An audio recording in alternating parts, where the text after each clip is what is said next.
We're going to begin our extra man presentation. Our goals have to be to score on 40% of our man-up chances. That means that you need to work towards scoring 2 out of 3 times rather than expecting to get 2 out of 5 chances per game. Now, at some point, the goalie is going to make a save or we're going to turn the ball over, but we want to make sure that they're turning the ball over, trying to execute something that we have practiced. We don't want them ordering off their own menu and going rogue. Now, you can build this mindset into the boys during practice by having man-up periods sporadically during practice rather than just waiting for the last 5 minutes at the end of practice after 6-on-6 and everyone else is standing around. You're doing a drill and there's an actual penalty that occurs during the drill.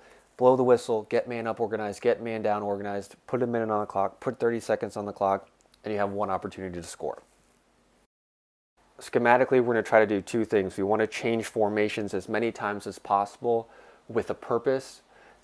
It can be window dressing, but there still has to be an opportunity to generate a scoring chance. And then secondarily, we've got to pick plays and pick sets that our boys can execute. There are so many plays out there that look cool, but you just might not have the right shooter or the right decision maker to run them. To that end, this is an EMO progression that takes us from an open set to a 2-3-1 to a 3-3. We have the ball up top with 1. 1 is going to trigger our man-up play by passing the ball to 2. As he passes the ball to 2, he's going to cut the middle. We're going to dive down.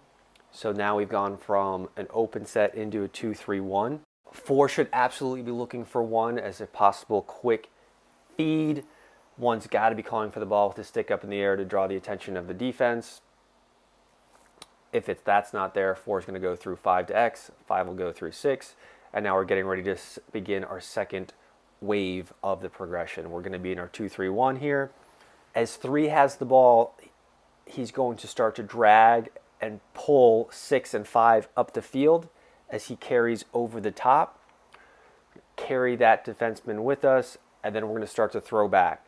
The defense forgets about 5, so when we throw the ball back to 6, the defense flies out to 6, or they might miss him entirely. That could be a step down opportunity, or we're looking to throw the ball right back down into 5 for a shot on the crease. It could be near the crease. It could be near a little bit more goal line extended where 5 is. He's got to find that passing lane so he can get into 6's vision. In this case, 6 has just held onto the ball, and we're going to get right into our 3-3. Okay, so now we're in our 3-3. The ball has gone around not even 1 time yet. We throw the ball down to 5, and now we're triggering our next progression, which is a 4-man low wheel, where 4 is carrying up. I'm sorry, that's 5. 5's carrying up. He's testing the defense. He's probing. He might look forward. He might look back. He might be able to get into a seam and shoot it himself. If nothing's there, we're right back into our 3-3, and we're going to try something else. 6 and 5 are going to play catch here and then reset our look, which is going to be a 2-man twist where 5 is carrying over the top, dragging his man with him. If the man follows too far, we can throw the ball back to 6 for a step down shot, or possibly drawing a man and then pinching it down into 1. Or if they pass off 5 too early, he can get into a seam for a potential shot or a feed opposite. If we don't get anything out of the 2-man twist, we can throw the ball back, and now we're going to be in a 3-man wheel. So instead of a 4-man wheel, we have a 3-man wheel with a low carry where 1 is carrying the ball up. Again, we're testing that seam. Maybe 6 is open right away. Maybe 3 is going to be open if they follow 1 too far. If nothing's there, we're just replacing, and we're right back in our 3-3. Done is throwing the ball around the outside and then reset. It's a 1 pass, and we're resetting and going. We don't want to be wasting time on the man up.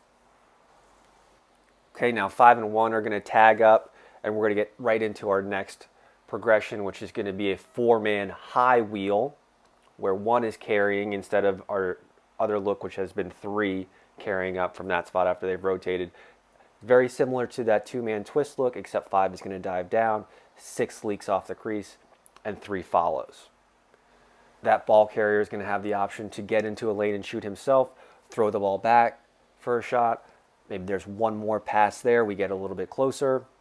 Now we're going to throw the ball back down. We're going to have a 4-man wheel, but this time we're going to have a backside exchange with 2 and 4.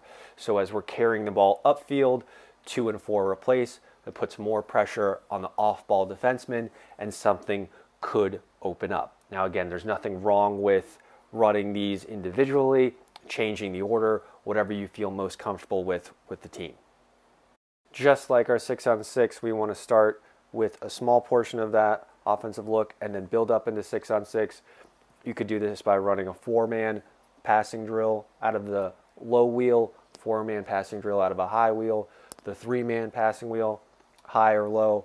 Get the boys comfortable with looking forward and then throwing back, or holding the defenseman behind them and then pinching the ball forward. That sticks have to be up. We throw a pass fake forward and then we throw the ball back. Or we throw a pass fake backwards and then we throw the ball forward. The key with running these wheel looks, either the 4-man or the 3-man or even the 2-man twist, is making sure that their hands are free on that throwback with the defenseman's stick possibly trailing. Again, you don't have to run the 3-3 progressions in order. You can run the plays individually. Now, instead of having 1 man-up progression, now you have 5 different plays. You could have calls that stack 2 of the 3-3 looks together. So maybe you're calling turbo, and that's a 4-man wheel into a 3-man wheel. You could call turbo, and it could be the 2-man twist into a 3-man high wheel. Play around with it like that.